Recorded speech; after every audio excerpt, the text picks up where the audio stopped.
Bismillahirrahmanirrahim. Qala Syekh Abdullah Al-Bassam rahimahullahu taala, ma yu'khadhu minal hadis. Faedah yang diambil dari hadis As-Sa'ab bin Jassamah ini, al-ula qabuluhu sallallahu alaihi wasallam al-hadiyah. Yaitu Rasulullah SAW mau menerima hadiah asalkan tidak ada faktor penghalang. Jabran li qulubi ashabiha, yaitu untuk menopang, yaitu untuk menenangkan hati-hati para pemilik hadiah. Ya kalau hadiah ditolak tentunya kita sakit hati, kita sedih, apa yang kurang, ya tahulah saya memang orang miskin, tapi janganlah disikapi macam itu dan seterusnya. Baik, maka Rasulullah mengatakan walau uhdiyat ilayya qira'un laqabiltu. Seandainya saya diberi hadiah qira' nih saya akan terima itu, walaupun kikil kambing. Baik, yang kedua, raddul hadiyati idza wujida mani'un min qabuliha. Boleh kita menolak hadiah apabila didapatkan faktor penghalang untuk menerima hadiah itu. Wa ikhbarul muhda bi sababir raddi li tatma'inna nafsuh. Dan disyariatkan untuk kita memberitahu orang al-muhdi, ya tempat ana muhda. Muhdi dikasih dua tempat ana harusnya. Yaitu wa ikhbarul muhdi, yaitu disyariatkan untuk kita memberi informasi, memberitahu kepada yang memberi hadiah kenapa ini ditolak, agar hati dia tentram, agar dia tidak salah sangka dan seterusnya. Wa tazula wasawisuh, dan agar hilanglah bisikan-bisikan dalam hati dia, karena setan akan selalu mencari kesempatan merusak hubungan. Yang ketiga, tahrimu saydil halali alal muhrim, yaitu diharamkannya berburu seorang yang halal dalam rangka untuk memberikan kepada orang yang muhrim. Idza kana qad sida min ajlih, apabila buruan tadi memang dilakukan dalam rangka untuk memberikan kepada orang yang muhrim tadi. Ikhtilaful ulama, ikhtalafal ulama fi akli saydil masidi lil muhrim.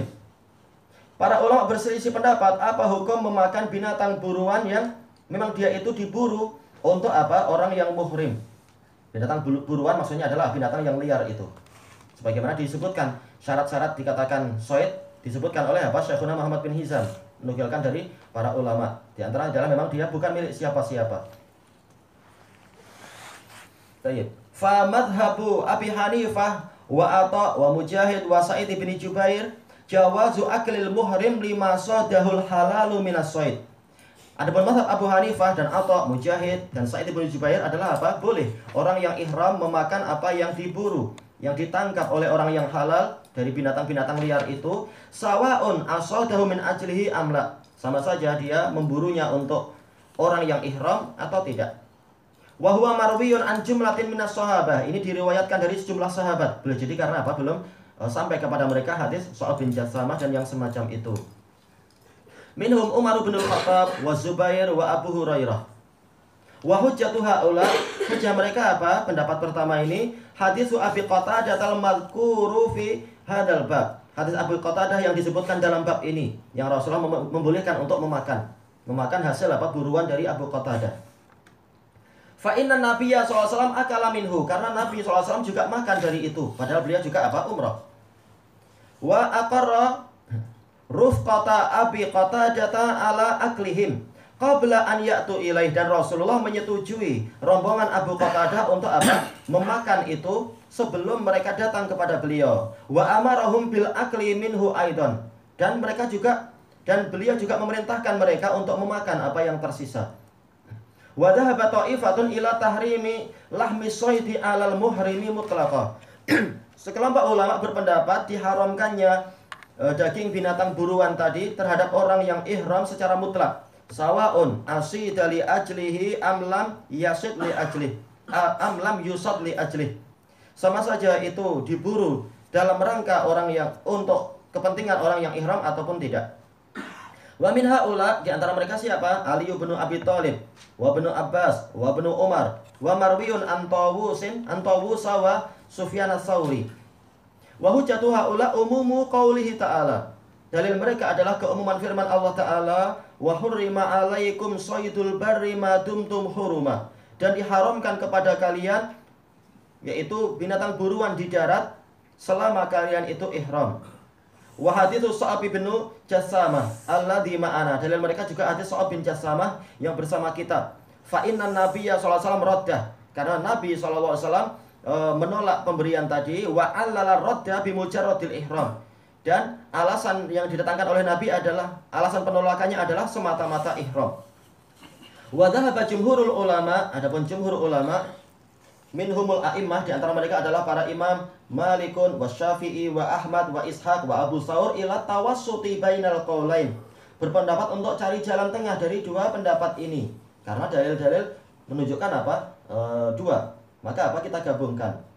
Fama sadahul halalu li ajlil muhrim, maka apapun yang diburu, yang ditangkap oleh orang yang halal untuk kepentingan orang yang ihram, haruma alal muhrim, ini haram terhadap orang yang ihram. Kita boleh mengatakan harama, boleh mengatakan hurima. Dua-duanya betul, maknanya berdekatan. Wa ma lam yasidhu li ajlih halalah. Adapun yang tidak diburu oleh dia untuk kepentingan orang yang ihram, maka ini halal untuk orang yang ihram. Waqad sahha hadha tafsil an Utsman bin Affan, dan perincian ini telah sahih dari Utsman bin Affan untuk menggabungkan dalil-dalil. Wa arada bi hadha tafsil al-jam'a baina hadits Abi Qatadah wa hadits Sa'ab bin Jassamah. Dan beliau menginginkan perincian ini untuk apa? Menggabungkan antara hadis Abi Qatadah dan hadis Sa'ab bin Jassamah, li'anna kilaihima sahih, karena dua-duanya sahih. La yumkinu radduh, tidak mungkin untuk ditolak. Wa mimma yu'ayyidu hadzal ra'i, termasuk yang mendukung pendapat ini, ma rawal Imam Ahmad wa Abu Dawud wa Tirmidzi wa Nasa'i an Jabir bin Abdullah radhiyallahu anhu qala qala Rasulullah sallallahu alaihi wasallam saydul barri lakum halalun wa antum hurum. Yaitu apa? Binatang buruan yang di daratan itu halal untuk kalian walaupun atau dalam keadaan kalian itu ihram. Malam tasiduhu au yusad lakum, selama kalian itu bukan yang memburunya dan bukan pula diburu untuk kepentingan kalian. Baik, dibahas takhrijnya panjang lebar di sini oleh beliau, oleh apa ini? Yang catatan kaki, kemudian apa? Hadis siapa ini? Disebutkan tadi hadis Jabir bin Abdullah, tapi dikatakan apa? Hadis ini lemah karena ada dua penyakit. Yang pertama adalah Amr bin Abi Amr, kata Yahya bin Ma'in, fi hadisihi dha'af wa laysa bil qawi wa laysa bi hujjah. Baik, An-Nasa'i juga mengatakan laisa bil qawi. Walaupun apa? Imam Malik bin Anas meriwayatkan dari dia. Abu Dawud mengatakan laisa huwa bidzak. Baik, adapun Ibnu Adi mengatakan la ba'sa bihi karena Malik telah meriwayatkan dari dia, dan Malik tidak meriwayatkan kecuali dari apa? Orang yang shaduk dan siqah. Tapi ini perlu dijawab bahwasanya masyayikh yang Imam Malik bukan semuanya siqah, dan ini betul pendapat ini. Kenapa? Di dalam Muwatta ada siapa? Abdul Karim bin Abil Mukharik, dan dia itu adalah apa? Dhaif. Baik, Imam Malik ketika ditanya, "Kenapa Anda meriwayatkan dari dia padahal dia itu dhaif?" Beliau mengatakan apa itu? Gharatni kasratu bukai fil masjid. Saya tertipu karena banyaknya tangisan dia di masjid. Jadi Imam Malik tahu, oh memang dia lemah ternyata. Tapi karena banyak nangis, dianggap oh ini orang baik. Orang baik dan siqah dan seterusnya. Adapun illah yang kedua adalah yaitu Al-Muttalib itu tidak mendengar hadis dari Jabir. Imam Bukhari mengatakan, saya tidak mengetahui Al-Muttalib bin Abdullah mendengar hadis dari salah seorang pun dari sahabat, kecuali ucapan dia haddatsani man syahida khutbatan Nabi. Itu wajar.